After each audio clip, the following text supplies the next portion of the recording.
Հայաստանի ֆուտբոլի ֆեդերացիան պարտվում է ոչ միայն խաղադաշտում, պարտվում է նաև դատարաններում։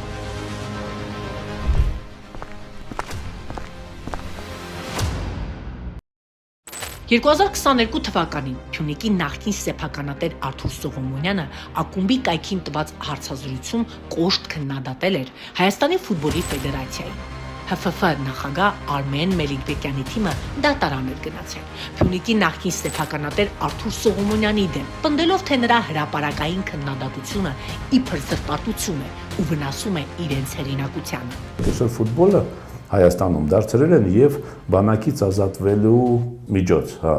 Եթե դու խաղում ես հավաքական, հետո բեկեմա, դու ծառայելու տեղը 2 տարի ֆուտբոլ ես խաղում, ու հետո շատերը ֆուտբոլ են խաղում, ավարտում են, հետո 2 տարի խաղում են, հետո բարձան ֆուտբոլից դուրս են գալիս։ Օրինակ ես բերում եմ այդ թվերը կա, ես իմեյլի եմ հրապարակելու անպայման է թվերը, քանի երեխա մենք, ասենք թե բանակից ազատվել են ու քանի երեխա իրանցից դարձել են ֆուտբոլիստ։ Այսինքն թվերը ասեմ, որ հասկանաք 105 դա անցած տարվա թվերն են, այս տարի ես մի քիչ կտածեմ 105 երեխա ազատվել են բանակից, մեջներից ընդամենը 4 հոգի, ով որ դարձել է, կարելի ասել, նենց ֆուտբոլիստ, որ կարան խաղան գնացին արտասահման, չնայած մի մաս էլի հետ եկան, դեղ էլ չկարողացան խաղալ, то есть տոկոսը, ու ես զարմանում եմ, որ միայն ես եմ դրա մասին խոսում, ճիշտ ասած դրա մասին պետք է ուրիշ մարդիկ խոսեն, ու իսկ մեր մոտ կային տաղանդավոր երեխեք, որ ստիպված գնաց բանակ ծառայելու, որտեղ իրանք այդ ծանոթությունը չունեն, ու այդ ամեն ինչը ոնց որ համ ֆուտբոլի մասնակցում, համ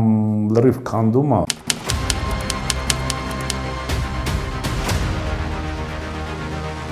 Հայաստանի ֆուտբոլի ֆեդերացիայի նախագահ Մելիքբեկյանի օրոք։ Մարզադաշտերի վարձերի աճ,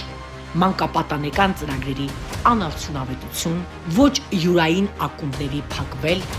կեղծված ընտրություններ, չարթերային չվերթեր ոչ ֆուտբոլային մարդկանցով։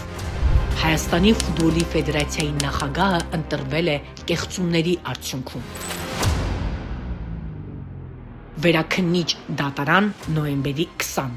զրպարտանք չի հայտնաբերվել։ Տարիներ տևված դատական նիստերից հետո գործը հասել է վերաքննիչ քաղաքացիական դատարան եւ նախորդ տարվա նոյեմբերի 20-ին դատարանը եզրակացրել է Սողոմոնյանի հայտարարություններում զրպարտանք չկա։ Նկատեք, որ դատարանը առանց քննության է թողել ըստ էության կոռուպցիոն բնույթի մեղադրանքները։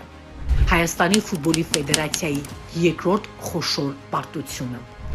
Սա Հայաստանի Հանրապետության ֆուտբոլի ֆեդերացիայի արդեն երկրորդ խոշոր պարտությունն է Տիգրան Հակոբյանի Լոզանի գործից հետո։ Այսինքն հայկական ֆուտբոլը ոչ միայն մրցաշարային պարտություններ է գրանցում, այլ նաև դատարաններում սկզբունքային հարցերում։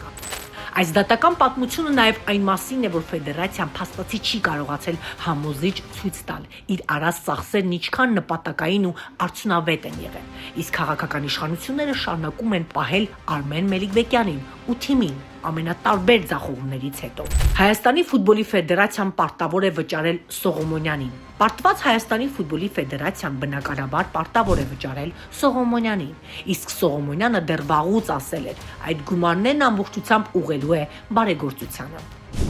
Ով է պատասխան տալու հայկական ֆուտբոլի անկման համար։